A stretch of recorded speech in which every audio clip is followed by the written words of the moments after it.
All right, guys, welcome. I think we should be live. Let me just check over on YouTube real quick to see if the stream is coming in. And I think we are good. All right, welcome everyone. I'm David, developer advocate at Balena. You've seen me before, but I'm joined here by 5 others who you may or may not have seen yet. So let's go around real quick for some introductions. Mark. Hey, how are you? I'm Mark, developer advocate at Balena as well, based in Barcelona. All right. Tomas. Hey, how are you?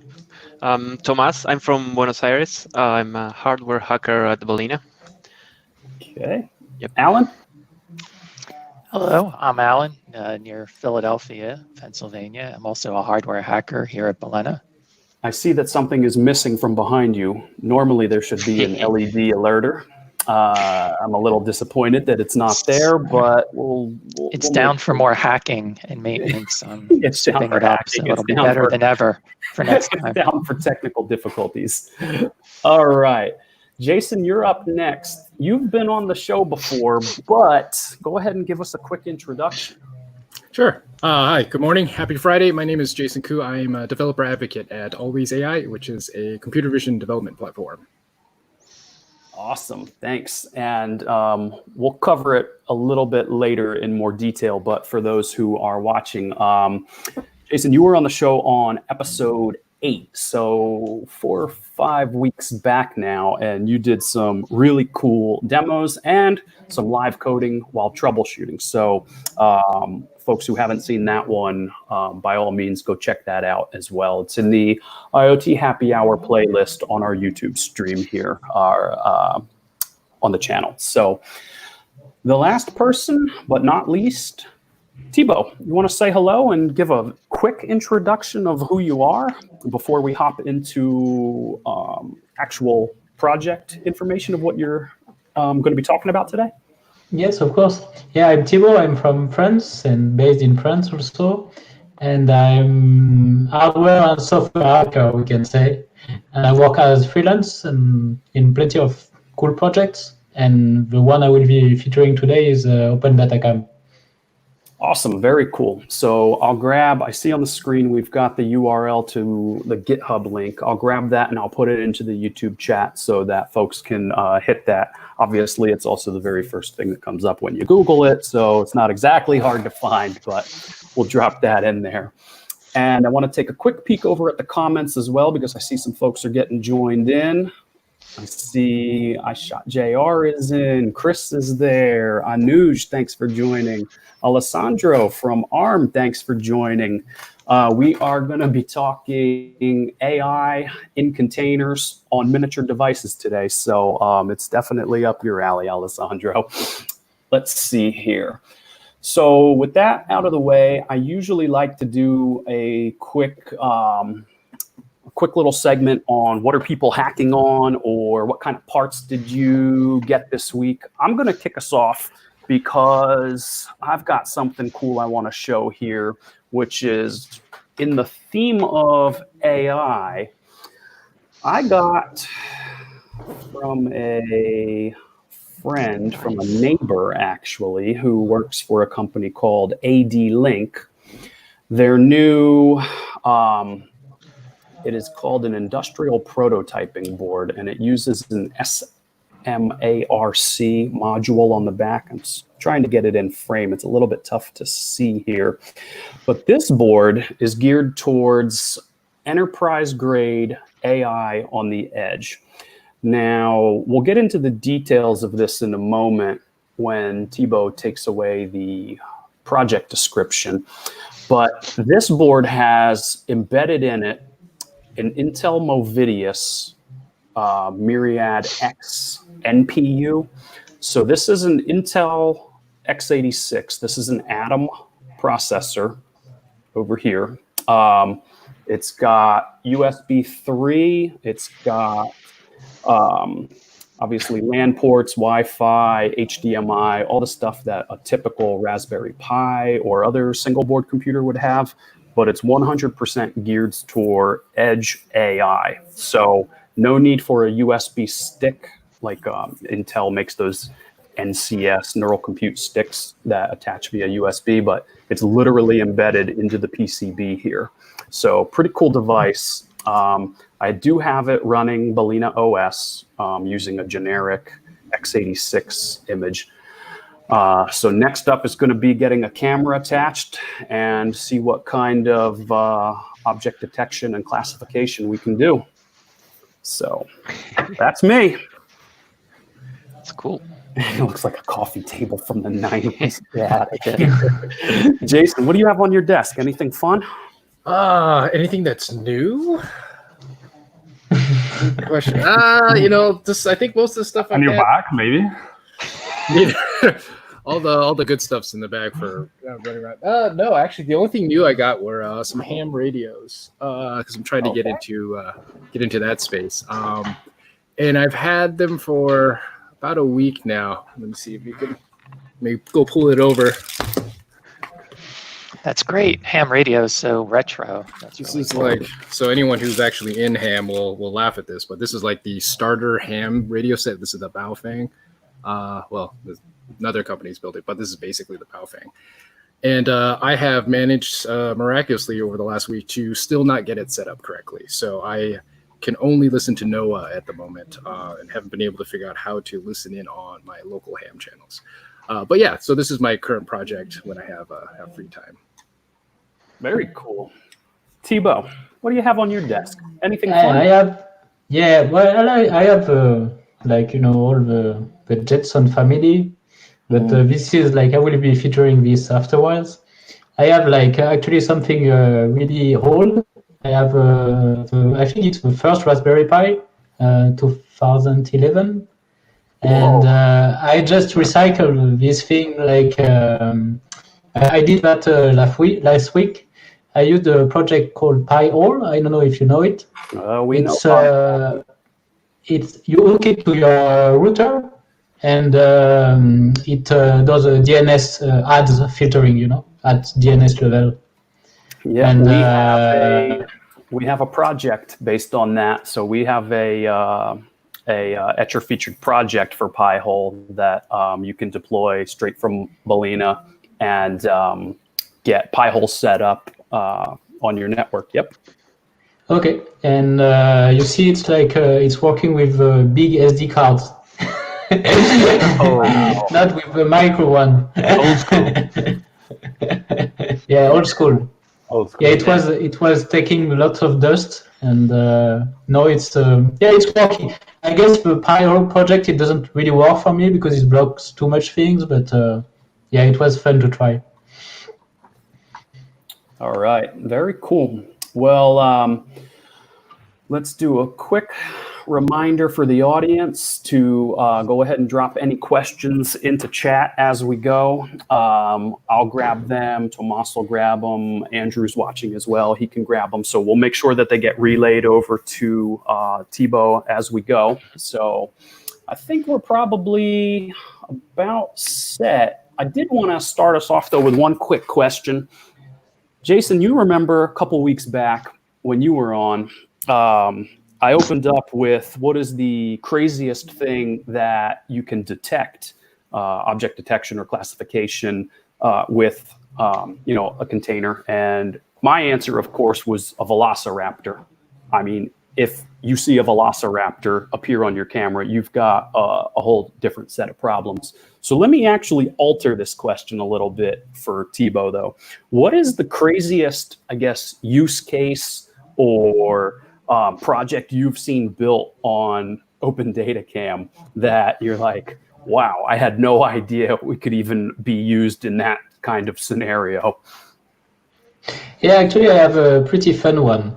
Cool. It's some guy, I think, in the Netherlands, which trained Yolo, like the object detection framework, to detect fishes in the river. And he set up a Jetson Nano with a camera in some, I think it's a little canal.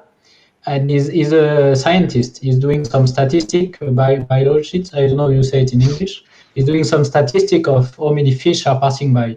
I guess the water is pretty clear there, and it's told me it works. I was pretty amazed and that it could be used for this.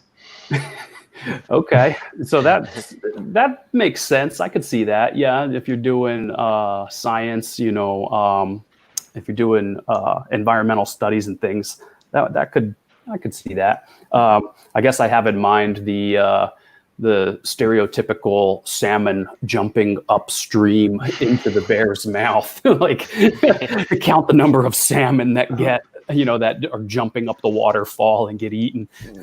But all right, so that's a pretty good one. Actually, I have seen a similar one with mosquitoes. Actually, for the Olympic Games in Rio, there was a company selling like mosquito traps.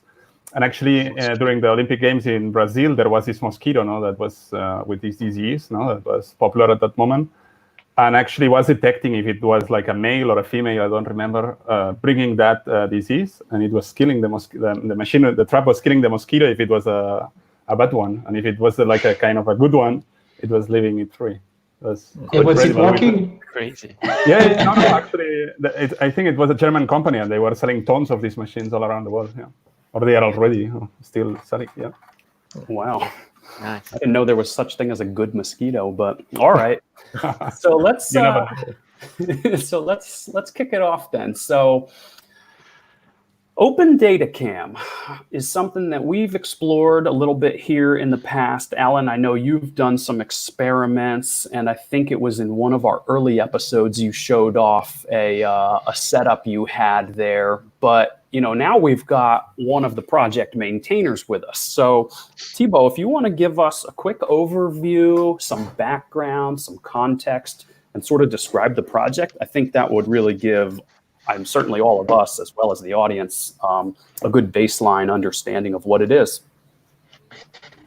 Yes, of course, yeah. Yeah, maybe I can give a quick tour of the interface, and this will be like more visual to showcase the project for the one which doesn't know it. So let me just quickly, I don't know if we start to see something. Let me see here. I can see the screen share coming Let me know. Is it on? Let me know when it's on. Andrew, if you wouldn't mind getting it added, I think I may have double clicked on it and accidentally removed it back out. Yeah, while you figure this out, yeah, basically like OpenDataCam is a wrapper on top of Yolo, which is an object detection framework. It gives a nice interface to start the object detection and show the object detected, and it gives some feature like to record the data and some algorithm on top of it, like a tracker, which gives unique ID to objects, and this gives us the possibility also to count things and do plenty of things, do statistics and so on. So I'm not sure if do you see the interface now? No, so it might just be me, but you're frozen up. Your video has frozen. Your audio is there, but your video is stopped. And and now we've lost him altogether. So, all right. Well, it's a good thing we have Alan here as well. It's a good thing we have the technical difficulties banner, right? Yeah, where is that? We have the technical difficulties. Where's the technical difficulties? Okay, there they are. There we go. There we go. There they are. See, now you can see it live. All right. So Thibault is back and his screen is coming in. Let's see if we can get it added this time. Although it looks like... Well, Thibault, your video is frozen again. Again? No. Yep. He's on 56K dial-up modem, like I usually am, I see. So you don't see anything, huh? No, we do not see the screen. Well, let's give Thibault a moment to get it sorted out. In the meantime, while we're waiting for Thibault, Alan, I know that you had deployed a project based on OpenDataCam as well. Do you have yours running at the moment? Have you already deployed? I have not deployed. I thought if we wanted to, I could show how we use the deploy from our repo here to use the deploy with balena button. So I could go through that, and then I'll have it up and running. If you want to, I could start with that, and then once Thibault is back, he can take over if that sounds good. Yeah. Okay. Perfect plan. Well, let me start with the, this is the new case. I think I talked about this last week. This is the new case for the Jetson Nano. I kind of miss having access to it. It's like entombed in here.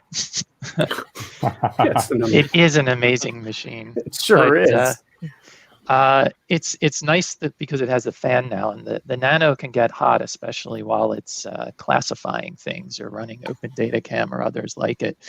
But this is nice because it has the M2 modem in it as well. And I had to make a little hack to get the Raspberry Pi 2 camera to mount properly on here. So so that works out well. Anyway, if we want to do the deploy quickly, let me share my screen. Okay. And okay, I'm not sure if you... Yeah, Thibault is back. okay. Yeah, I'm not sure if it works now, but... Looks better. Oh yeah, there we go. There it is. You see what, you see the screen? Yeah. Yeah. Okay. Success. I see Yeah, some success. and vans and cars driving all around. Oh, that's Perfect, great. perfect. So this is some footage from Berlin, in Germany, because also OpenDataCam is a project started by a company in Berlin, which is called MoveLab. MoveLab is part of another company, but it's a R&D part which does some cool prototypes and projects. And so this lab is based in Germany. So that's why there is like some footage from Germany right now. So here you can see like it detects things, and on top of that, so you have like an UI which can do some stuff like showing all the paths of the objects. So you can do some nice visualization with this. You can count stuff. So here we can set up, for example, it will restart here because the file has just ended. It's just a sec. Yeah. Okay, so wait a minute. You just drew a line across the Yeah, just screen. let me do it again. Okay. So I draw a line, for example, here, and Okay. for example, lane 1. And here I can immediately see if it counts things. So I will draw some of these. I will draw some here because I know there is other cars there. And then you can see it. It detects the things, it counts the things, and if I press start recording, it will restart because here I'm running on a file, but you can run it from a webcam or from a stream. But for the demo, I prefer to run on a file. It's more reliable. Yeah. And so here you can see like it counts these objects, and you can click on this and you can see which type of object is counting. So obviously right now it's cars, but it could count anything that Yolo can detect or your object model can detect. And yeah, this is one of the most useful feature of OpenDataCam, and the feature we wanted to develop to be able to count stuff basically and do statistic, because the Move Lab is a lab which is doing some project around urban mobility. So the base idea with OpenDataCam was to offer a simple project to do some statistic around urban mobility. That was the initial goal. But then you see that people use it to detect fish. So it can be used to do plenty of things.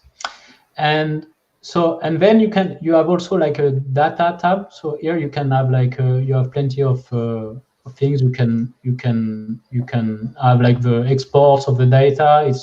It's recording everything, and here you have like a console tab with some errors. And yeah, you have some quick settings also, but I won't enter into many details. And one cool thing about the V3, so it will restart right now, because when it reaches the end of a file, it just restarts. Okay, so that was a pre-recorded video. Yeah, so in this particular case, you had some footage, but you're doing analysis on that footage that you had already grabbed and saved. But obviously, this could also work live from a camera feed. So, okay, so that makes sense. You can have two things. You can have a live video feed, and you can also have like like always a live video feed. You can have a USB cam, and you can also have a remote feed from the internet, an IP cam. So you can actually run analysis on some camera that are far away from you if you have like the right to do so, like to use that camera, obviously. And maybe I can showcase the new features of V3. So here you have like a new feature which is called the Bi-Directional Contour. So maybe it's not the best way to see it, but you can click on that counter, and you can see it. Just remove those and do it a bit better. So here you can put like, here it will count on both directions, but if I put like this, it will count just object going from here to here, like from down to top. And you can say, okay, just count these directions. Okay, so now you're counting traffic going in that direction. For example, if I'm putting this here and I'm putting the other direction, it shouldn't count anything. It's just really, it's just more file. Alan, that's perfect for Alan with his wrong way drivers on the one-way street. No, it was actually, it's really handy for analysis. So you can imagine like actually there is a really nice use case of this is just after when the car are passing from the horizontal lane. You will see here it will be handy in just a sec. When I know perfectly that file because it's kind of a benchmark file we use all the time when working on OpenDataCam. So here then the car will come from here, from both sides actually. And if you just want to count, like here it won't count this one, but it will, the line isn't far enough, but yeah, you see it counts just the car from that direction to the other direction. The line is a bit small. I should put a bigger one. Yeah. And then the car won't be here, but it's the demo effect. So that's one of the new features of V3, which is, and then when you go in the data and in the export, you can have like exactly the angle of the bearing or when it crosses the line. And one really handy feature for like analysis on file is now you can just drag and drop a file. So let me just do that. I think you will just see the changes. So let me, for example, bring a file from New Delhi. And I just drag and drop the file on it. So it's really easy to switch from files to files. So here you can see some footage from New Delhi. And you can do the same things here. And I can, for example, I have some footage. I think Thomas is from Buenos Aires. Yep. Just let me bring some footage from. Let's see if I can recognize it. Oh yeah. Yeah, here you have like some footage from Buenos Aires. So there is like we did this feature to like many people use OpenDataCam to do analysis on like offline footage, and I know it's much easier. So yeah. So basically, I think I did showcase all the feature I wanted. I don't know if you have any question or. Yeah. So thank you for that. Thank you for that. I'm sure that Jason has a ton of questions, but Jason, I'm gonna ask you to hold those for just a moment because I saw a couple come through in the YouTube comments. So let me scroll back up. I don't want to miss any. So the first thing was from Alessandro, and he was asking what platform you're running that on. Now, I think that was your laptop, correct, in that scenario? Right now, it's actually running on Jetson Xavier. I have next to me because the laptop I'm using for the stream, I was a bit afraid it will like crash and but you can run it on the laptop if you have an NVIDIA GPU. Maybe, okay. I don't know if you are. Yeah, I can come back here. And you no, that's all right. That makes sense. I actually have the same problem. My laptop typically can't keep up with right now it's streaming running as well. on a Jetson Xavier I have here. Okay. Locally, it's hooked to my network here. Okay, so a Jetson Xavier. And what other boards, while we're on that topic real quick? A Jetson Nano, Xavier, and I think there is a TX2. Yeah, there is the new Xavier also, the Xavier NX. I don't have this board, but it should work as the Xavier. And you have like the TX2 also. And maybe you can use the TX1, but I never tried. Okay. All right, perfect. So thank you, Alessandro, for asking that. So let's scroll down real quick. I think the next one is what is the minimum RAM required for processing the file? So in this case, a Pi 3B probably would not work, right? You're needing something with an NVIDIA GPU, if I understand correct?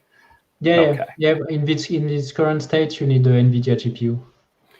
Okay. Or it will run really. I think you can manage to install it on Raspberry Pi, but it will run on the CPU, and I think Yolo with really tiny configuration on the Raspberry Pi is running at 1 or 2 frames per second or something like that, which is really too low. Okay, makes sense. So you could do it in software mode, but without the GPU acceleration, you'd struggle with performance then. Okay. So then Alessandro had asked, is Yolo running on the Raspberry Pi CPUs? So we've got that one covered. It can, but performance would suffer. Let me keep going. Just quick glance. Jeremy, thank you. I see you've got some commentary here on the types of boards. And then this is actually a question I was going to ask later, but let's cover it while we're on it. So what types of cameras are either required or known to work if you're doing a live one? Is it USB camera or like a Pi camera over the CSI connector? Thibault, what do you support there? Like you have like any USB cam that work with Jetson or like actually Ubuntu. So usually all the Logitech one works from my experience, but I don't have like all the models, but it usually works. And then you have like on Jetson Nano, you have this Raspberry Pi cam. You can connect to the CSI connector. So you have this, and also you have all the IP cam. So if you have a surveillance cam you have in your home, you can hook with this also. So any camera which stream a MJPEG stream or RTSP stream over the network, you can hook to. So you can hook to basically lots of things. Awesome, very cool. All right, Jason, it's your turn. Okay, yeah. So Theobald, I mean, this is totally awesome. I really am super impressed that the whole line system that you guys have for crossing was just, I think, a fantastic solution to that sort of problem. I was telling David earlier that I had created a poor man's version of what you did using like zones. Like if people cross a certain zone, they count as coming in. But I was like, I saw your line. I was like, wow, that's so much better. So when you're showing footage of the cars passing through, I noticed that I couldn't read any of the license plates. Was it because the camera just didn't pick it up, or was it? Do you guys have a system in place that automatically obscures like personal data like that? It's actually a good question. Like this footage is actually part of another project we did with Movin Lab, which is called Beat the Traffic, which maybe I can showcase if we have time after a bit later. Which is a game which you could like destroy car, like not destroy but convert car. It's like a game you click on cars and you transform them. Oh. And for this, like this footage is was used in this game, and we did run some software to like blur out all the license plates. But it's because I'm using those video files from this game. But otherwise, OpenDataCam isn't doing anything to the image. It's not. It's actually it uses the image like, but it never stores any image data. So it just do some kind of metadata thing on the image, but it never stores any information in any image information. So it doesn't do anything with the license plate. Nice. Cool. I don't know if it makes sense, but we have some follow-up we want to do someday is to like actually be able to detect the license plate, to be able to have like several cameras in the city, for example, and you can actually know if like when a car enters this part of the city and then leaves at this part of the city. So then you can do analysis on the flow of urban things, but it's not implemented yet. Okay.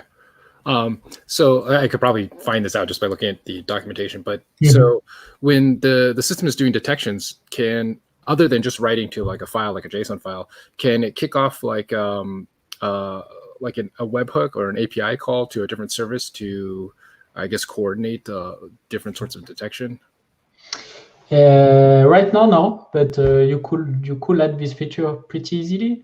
Right now, what you can do is it stores the thing in MongoDB.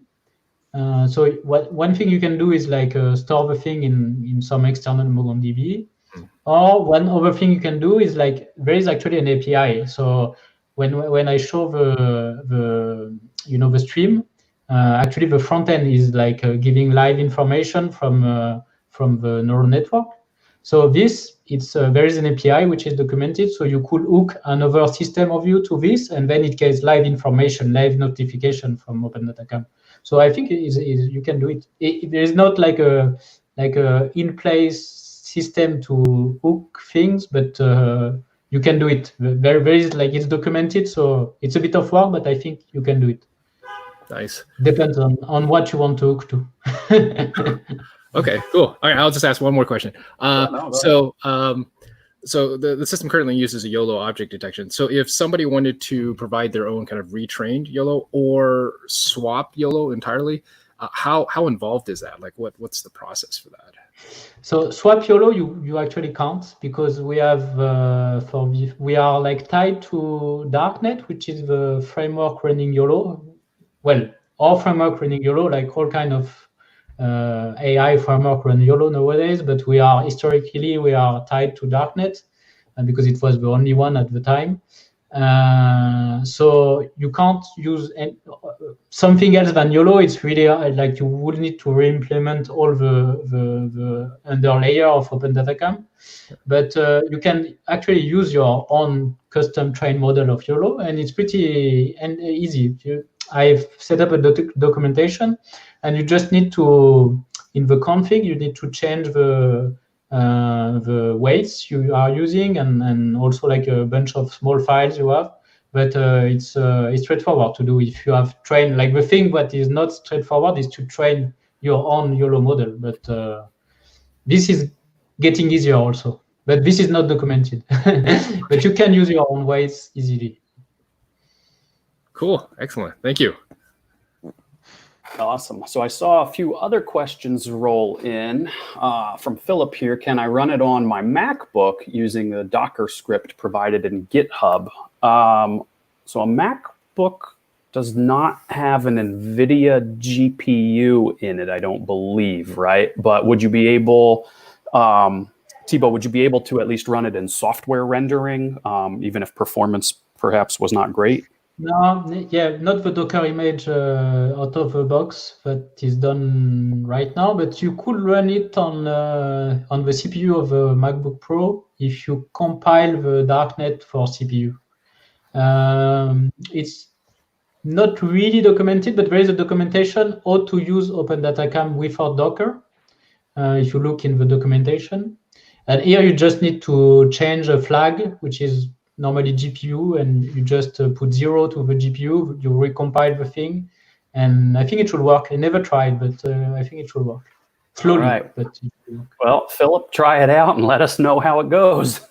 And then I see one other quick conversation happening over there. Alessandro is looking to swap it out for tiny Yolo. But did you just mention that you cannot swap Yolo? Yeah, tiny Yolo is Yolo. It's just a different. Yolo has like different flavors.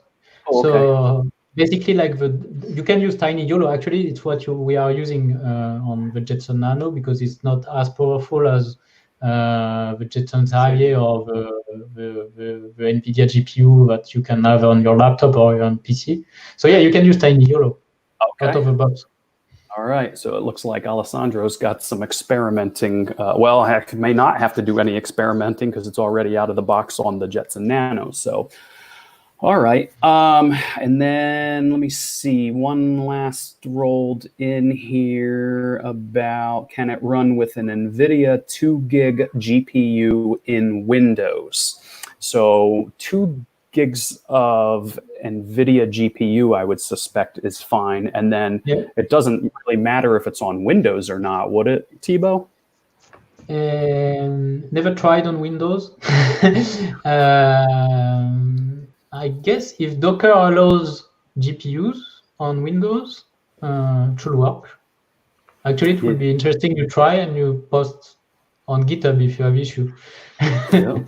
There you go. All right. So Arijit, give it a try, see what happens, and post the issues. Yeah, I don't know if Docker for Windows has full hardware pass-through or not. I'm not entirely sure. I guess, I don't know, Tomas or Alan, do you know much about the implementation of Docker running on Windows? I haven't tried that. So yeah, I'm not sure. That would be interesting though to know if they do try it out, to post the results of that. But we should call Phil. Maybe yeah, Phil's usually watching. Windows user. Comments. he's our Windows enthusiast. Yeah. All right. Well, it sounds like somebody's got some exploration to do there.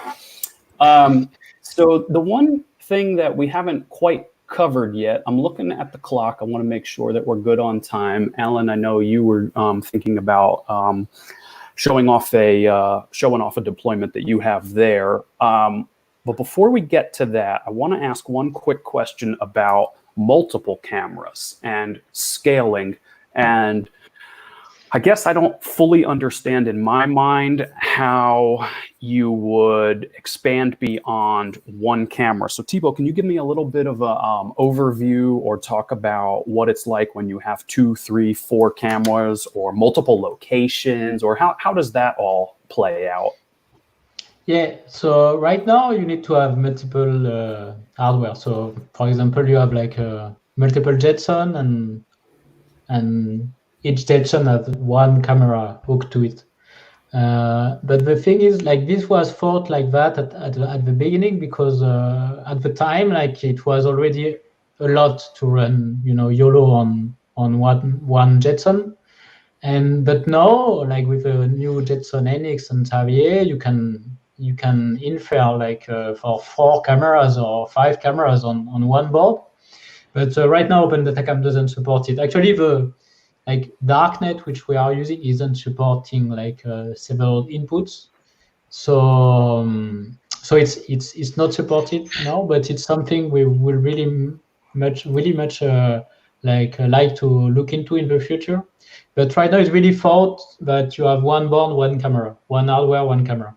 But you can actually, what you can do is work around that. You can deploy multiple instances of OpenDataCam on the same board because you just need to switch like you assign different ports for each things. So you can actually deploy multiple instances of OpenDataCam with different camera on one board. but it's a bit hacky. It's not so straightforward to do and so easy to work with. Okay, so that makes sense. I definitely understand the one-to-one relationship at the moment there. But Jason, this might be up your alley, or perhaps really more in our neck of the woods. But using Balena, of course, you can then, with Balena Cloud, deploy multiple devices and control all of them remotely.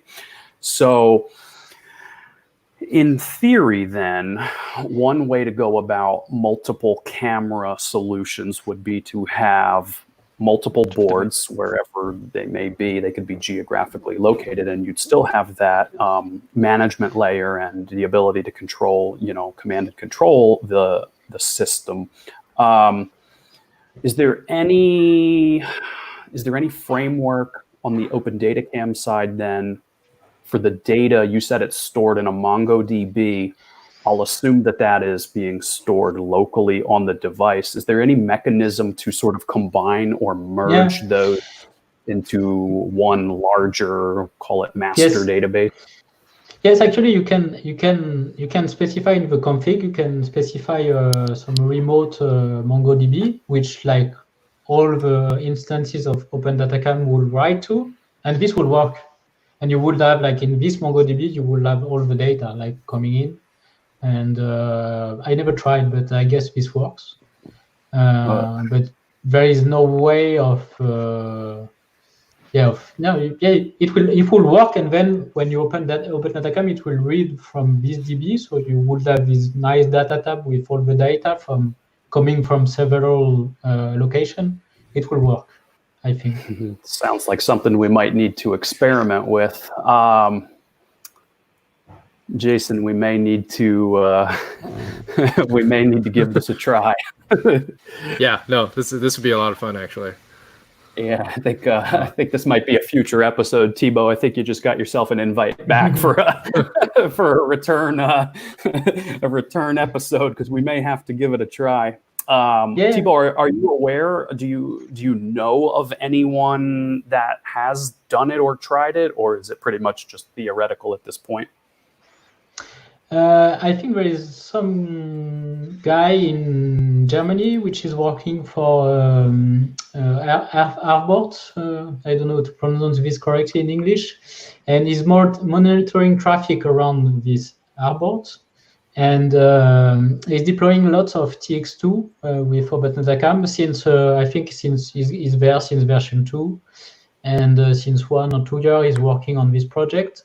And it's for a public municipality. So his project is, I don't think it's open source, but you have information about it. And he's doing this. He's like he has multiple cameras. He's gathering data from multiple locations. So, and I'm pretty sure he's doing that. He's like storing everything in the MongoDB, but then maybe he has his own, then he did his own dashboard to analyze this data. But I think he's doing that.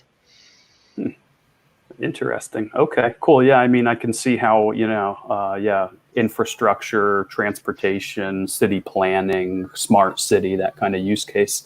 In the scenario you just described, if he's got multiple TX2s around the city, management of remote devices is definitely one of I think he's actually using Balena. Okay, we may have to figure out who that is, because the management of those devices, once you put them out into the field, you don't necessarily want to drive to them in order to update or make any changes. So interesting. All right, well, looking at the clock, let's see, Alan, do you have an implementation running there that you can show off from your side? Yeah, I do have one running. I have it set up to show the deployment, and then we don't have to actually do the full deployment. I can just turn this on and it will start running. So I can go through that really quickly if you'd like. Yeah, let's give it a look. All right, I'm going to share my screen. Here we go. Just making sure that you can see that. Great. So there's multiple ways to obviously deploy OpenDataCam, and this is one using balena, and as we were talking about the multiple devices, this is obviously a great way to manage multiple devices running OpenDataCam. This is in our repo, but we'll have a blog post coming out next week where this will be documented, so people will be able to find that. But basically, the easiest way to deploy this here is just by clicking on Deploy with Balena, and it will open it in Balena Cloud. If you don't have an account, it will just ask you to sign up. It's free to sign up, and you can have the first 10 devices for free. And then it's pretty easy. You just select the type of device. We're going to use a Jetson Nano. And by the way, anyone, Tomas, feel free to jump in if there's anything that you that you want to add to this process. But we're just going to deploy it. It's going to pull it from the GitHub repository and start building it on our builder. You see that we'll start right up here. And while that's building, we can just add a device. We'll download, it includes the OS, and then it will be ready for us to push OpenDataCam right to the device. And this is nice because you can also in here put the Wi-Fi information, so it will automatically connect to the access point. When you put that in, let me get my pencil ready to write that down. I'm not going to do that here because I am still on Ethernet. I have not yet instituted my Wi-Fi here. That's very advanced for me to use Wi-Fi on the Nano. So not quite there yet. Cameras on it. I just assumed you had your Wi-Fi set up. No, I still Ethernet right now. So I hit download, and it's just going to download that that image. I can burn it with an etcher, of course, to an SD card, and then insert the SD card that I've insert the SD card that I burned into the Nano.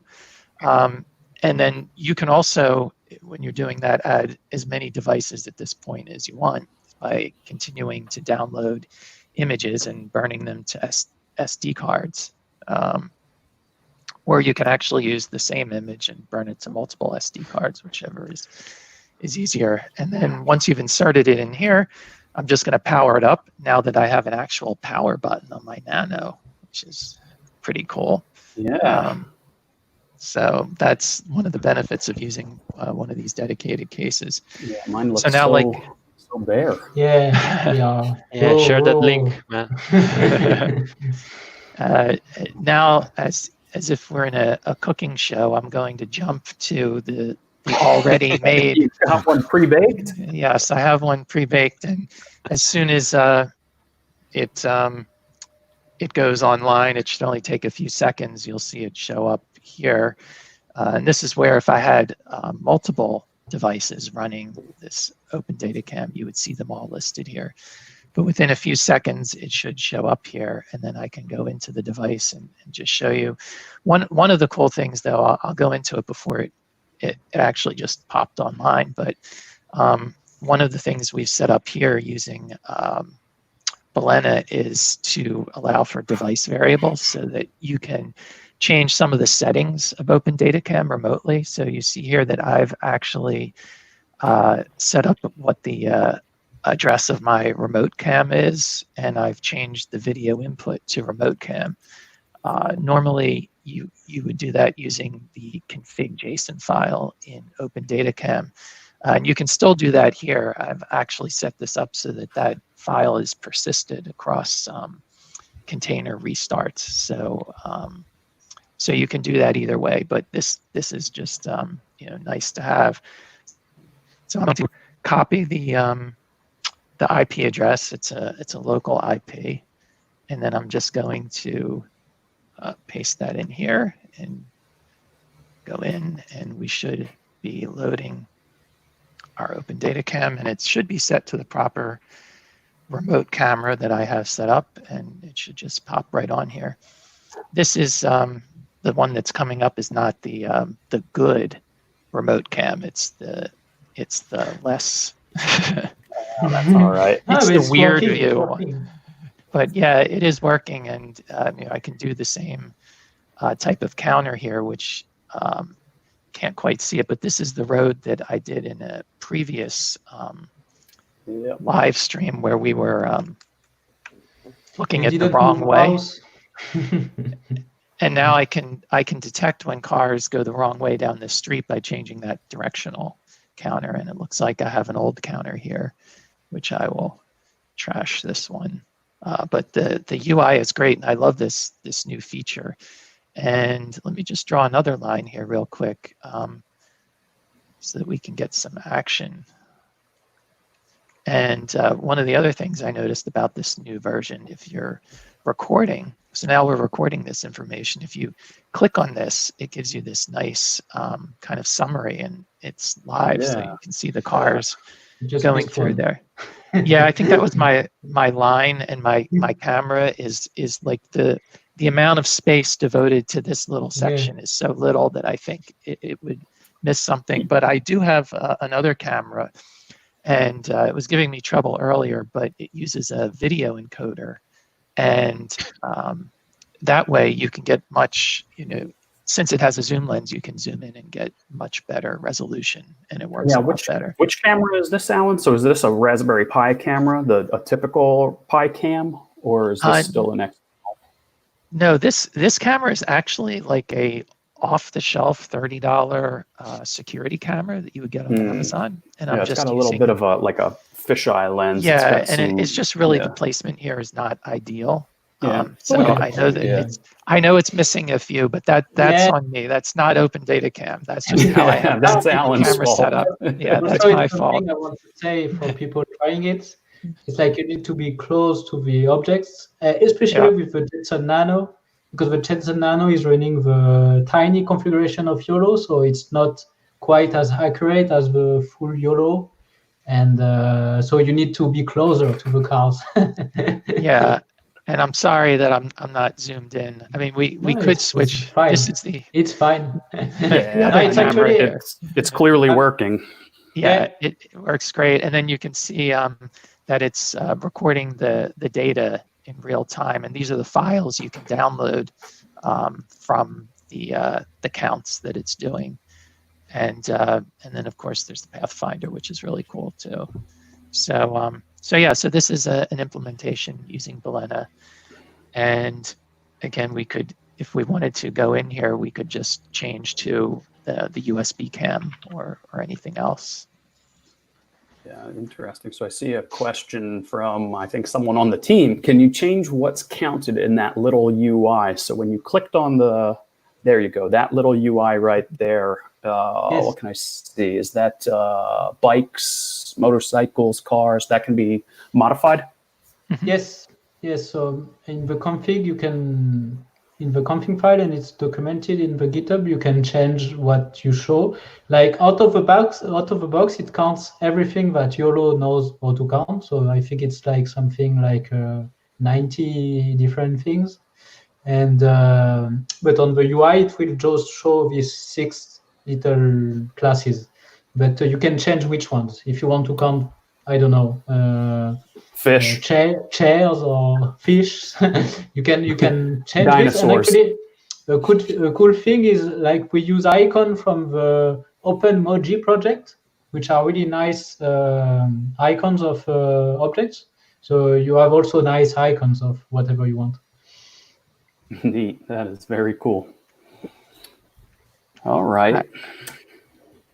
I just changed to the other camera. We'll see if it's giving me good results right now, but it was a little glitchy earlier. Oh, there we go. So here, now it's working. This is what it looks like when you use a really nice camera that's zoomed in properly. Yeah. So you'll find the counting will be much better in this mode. I'm going to trash these two and just draw a new line here, but I think you'll find that this will be much better. Oh, I just missed one. Yeah, just missed it. Let's say we only want cars going down that way, so it shouldn't. So count he's not that going to one. get no. Yeah, there's my glitchiness again. This is my encoder doing this, not OpenDataCam. I want to Yeah. specify that. It looked good for a while, but I believe is happening is that the Jetson can't keep up with my high resolution camera. Yeah, But maybe. but it does Well, work very Might well. be time for a Xavier then. I think you're right about that. Get me hooked up. Yeah, I think it might be time for an upgrade.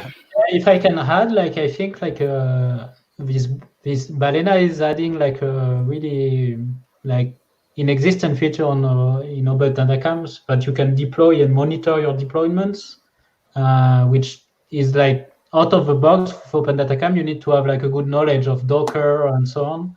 So I think like this click to deploy with a button is really nice, and we will be included this in the like the default installation of OpenDataCam. We will have in the README like this deploy to balena button.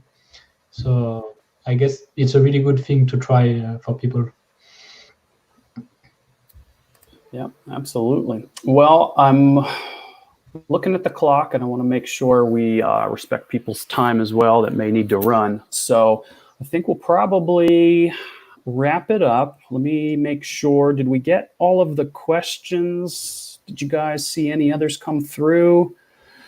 No, I think we are good. Matthew was talking about the quality, of course. Yeah, higher resolution is always going to be good. Thanks, I shot JR. All right. Well, any last questions for Thibault before we let him get back to his evening? Jason, you look like you might have a few. I do, but it's like I was trying to decide if I should ask offline. But so I was looking at the repo and I was like, okay, so if I want to decouple Yolo from it, which folder in the repo do I start with? Because I couldn't find where the Yolo reference was. He's hacking it up already. Yeah, I will. There is an issue with someone which is actually doing that, which is hooking OpenDataCam to Depth AI, which is a Yolo running on Myriad AI. I think the chip you showcase on at the beginning on the intro. Yep. And I've detailed like where he needs to change things. So I will point you to this issue so you can have some pointers. Cool. Awesome. Yeah. Thank you. Jason, you have some of those compute sticks, if I recall correctly, right? Haven't you used the Myriad? Yeah, on the Pi.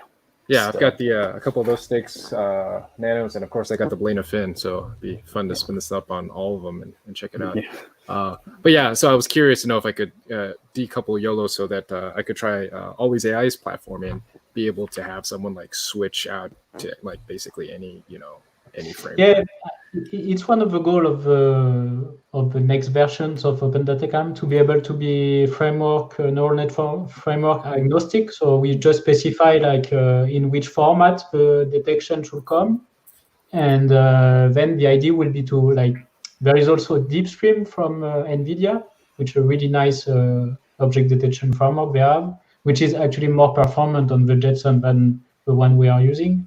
So, and there is all these new like AI small on the edge device which are coming up. So yeah, it's something we want to work on the next versions. Nice, cool, Awesome. All right, you guys. Well, I think that's about good for us for the show. By all means, thanks for watching. I saw a lot of folks engaging in chat. Be sure to subscribe if you haven't already. Definitely click the bell so you get notified. But we are here each week, 1600 UTC. Anyone else have anything? Otherwise, we can close it down. Yeah, I mean, if you have just 5 minutes, maybe I can showcase a game we did with OpenDataCam, like as just 5 minutes. And you want to do an encore? We can do an encore. I'm good. So I'm looking at the clock. I know some folks are probably going to have to drop, and that's okay. But for anyone who can stick around, we can go into an after hours. Sure. Yeah. New game alert. Go ahead. Show it off. Do you see my screen? Yeah. Yeah. So the basically, we traffic. did this game like 2 years ago. Like I will share the link afterwards. And it was the detection where like we can go to Portland, for example, and the detection were made with OpenDataCam, like the Bandicoot, and it's a game.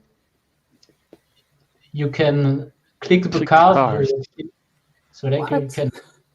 You need to. Oh, But beat the traffic. Yeah. if you don't click the cars, you just die.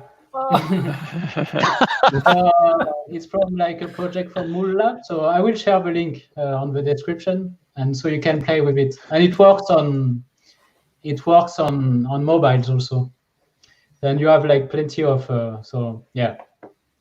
Just let people play with it. So That's great. It's amazing. let me try to go to level 2.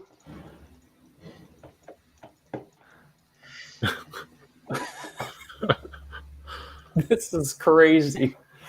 What It is. So, I love watching this. I could watch you zap cars all day. It's just mesmerizing. there goes my Friday. How is it? I mean, it's replacing. Just last 1 minute. Let me try to go to level 2. You're out of practice, man. Yeah. I need to get one of those gaming mice. My little I got Microsoft to. mouse Yeah. is not going to cut it. Oh yeah. Yeah. Let's. Then it's. I will just die. I'm not playing anymore. You can close the. Wait, which say But I missed? will What share thing the link. So this was some of the things you can do with OpenDataCam, like some crazy creative projects. Yeah, that's interesting. So yeah, you can come up with you can. I mean, as creative as you can be then. This demo zero exploding cars and Alan Right. demo. I can't beat that. Alan, you're gonna have to step it up. Definitely. Oh man, I fear for what might happen That when you was attach awesome. fun to this, Matthew.